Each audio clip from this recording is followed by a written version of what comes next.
20 years. It's taken me almost 20 years to bring this together.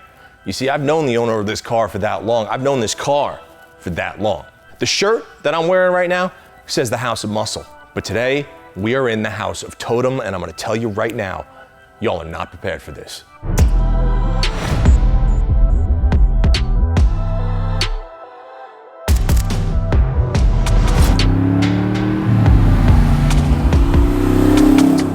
I wasn't kidding when I said that this took me almost 15 or 20 years to put together. You see, back in the early 2000s when pro touring was a thing, you know, there weren't that many cars out there that kind of fit the mold. You know, guys had been throwing together cars like Camaros and Darts and Chargers and Chevelles and stuff like that, but the technology really wasn't there yet. There weren't the big wheels, the big billet wheels, there weren't the big brake kits. But the true pioneers, they thought outside the box. And the car that we're driving right now is not only one of the first, but one of the most iconic pro touring / street fighter cars that you are ever going to see. I met Totem years ago on the pro touring board. There were a few guys that were building Camaros out there, guys like Mark Stilo, James Shipka, and Steve Chrysalis, and a bunch of other guys. But it was hard to make the cars kind of stand out. Pro touring is generally what you're gonna meet is, you know, hopped up engine, engine, modern transmission, suspension, brakes, wheels, tires, stuff like that. Then there's the street fighter cars. The street fighter cars kind of took pro touring to another level. It was pro touring with a big bag of fuck you tied into it, right? Now, when you look at this car, what does it say to you? I know what it says to me, right? I know it's a rolling middle finger. I know it's one of the most badass cars that I've ever seen. But it's not mine. It's not my personality. This is Totem's personality from start to finish. There's 1,000,001 variations of a first-gen Camaro, and the biggest thing I wanted to achieve was the attitude of it. First thing I got to do is draw the car, and I drew it exactly how it looks today. I approached this solely as something to express how I felt deep inside. Because the way I saw the car, and from the very beginning, is the same way I do with my artwork, is I design it like it's a mobile suit, like it's literally a custom-made power armor, tank, jet fighter, you know, literally like my own Interceptor. When you set out to do that, you can't give a damn what anyone thinks. I don't care if it became, you know, something special to someone or not. Did I hit the mark as far as what I wanted to express in my heart?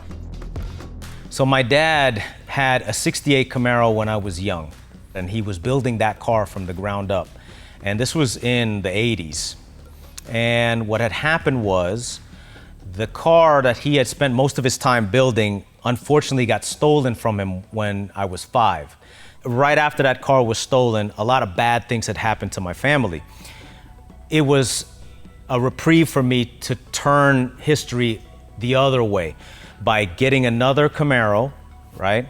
And building it to the best, better than what my father ever did, and then driving with him again. Totem drives the shit out of this car, right? If you look like right now, the dash is dirty. This is a well-used automobile. This car was meant to be driven. He doesn't care if he let us drive it in the rain all day down here in Atlanta. Now mechanically, this car is raw. You got an LS7 under the hood. It did not come out of a Z06. It's a GM Performance crate engine that he did. You know, he bought it. He went through, bumped up the internals, intake, just about everything. T56 Magnum down here. The shifts are quick, they're clean, they're smooth. Throttle response is outstanding. Steering, racket pinion up front, coilovers with a nice set of Willwoods, right? What I'll tell you is that, like, you roll on just a little bit, you know, this thing is gonna scream up to 7,000 RPM. However, you know, we've got Toyo 888s up front, the ground is wet. It's one of the most iconic cars, and I have to be honest, I still can't believe he has given me the opportunity to pilot this, to drive it.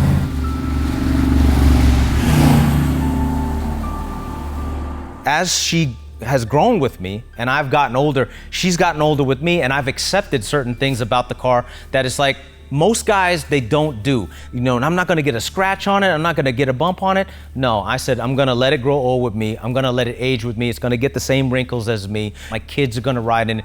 And the only way I can do that is allowing her to be out of the arena.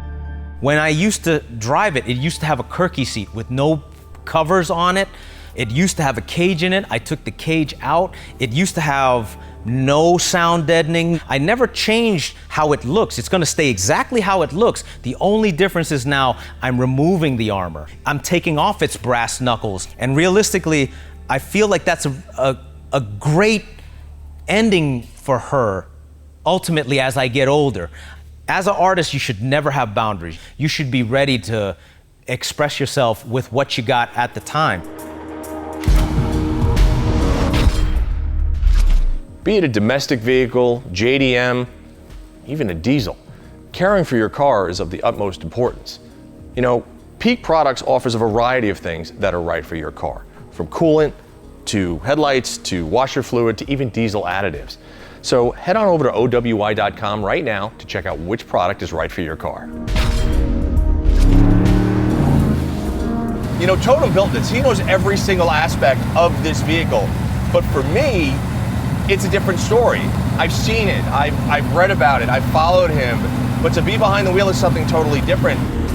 It's a car that you have to handle with kid gloves. Cars are just like people. You have to take some time to bond with them, to figure them out. And if you don't take a little while to figure out what that personality is, it can 100% turn around and bite you right in the ass. Being here is surreal. Surreal in the fact that once you enter the world of Mr. Totem, your mind expands. You take hard notice of blended colors and shapes and visual cues from other cultures as you raise an eyebrow and try to consume it all.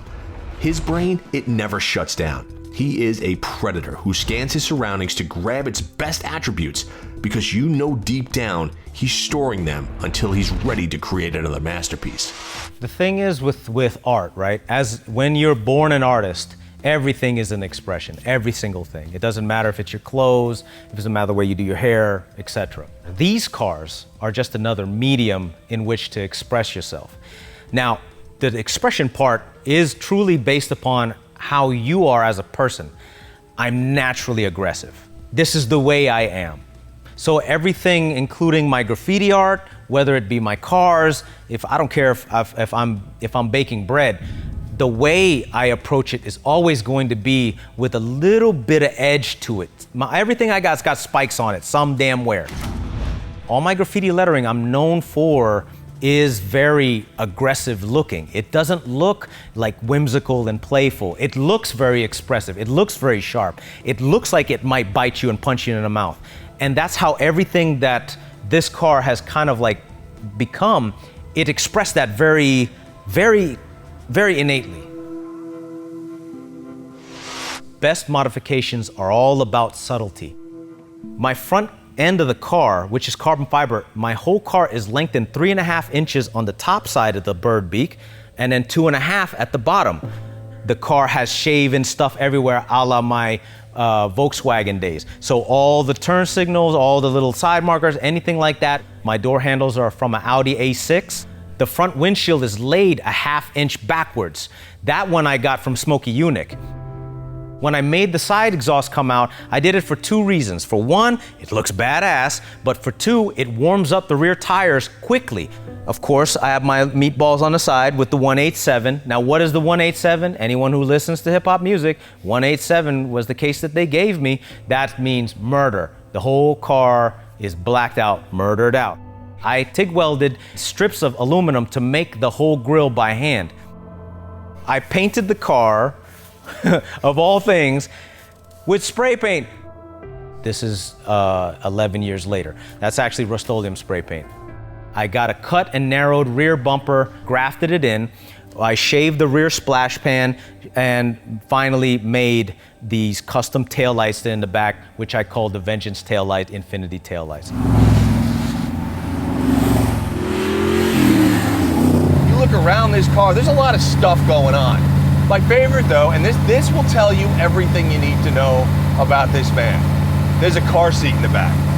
You know, when I first thought about this car, I was nervous as all hell, I'll be perfectly honest with you. I was like, is it going to be this raunchy and unrefined thing? And it's not. It's dialed. It is completely dialed in. The steering is fantastic. The suspension is on point.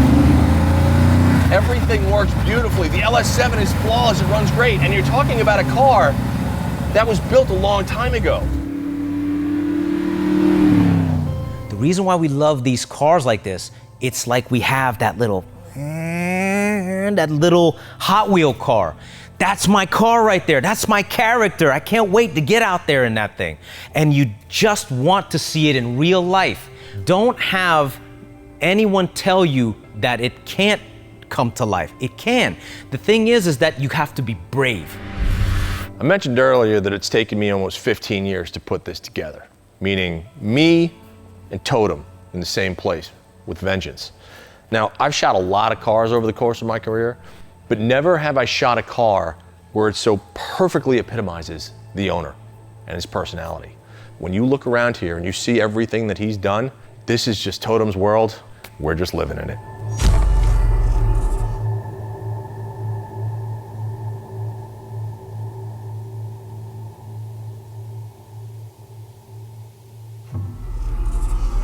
One of the best parts about shooting the House of Muscle are the great places that we get to travel to and of course the wonderful people we get to meet. But with that said, do us a favor, like and subscribe so we can continue to bring you some great content.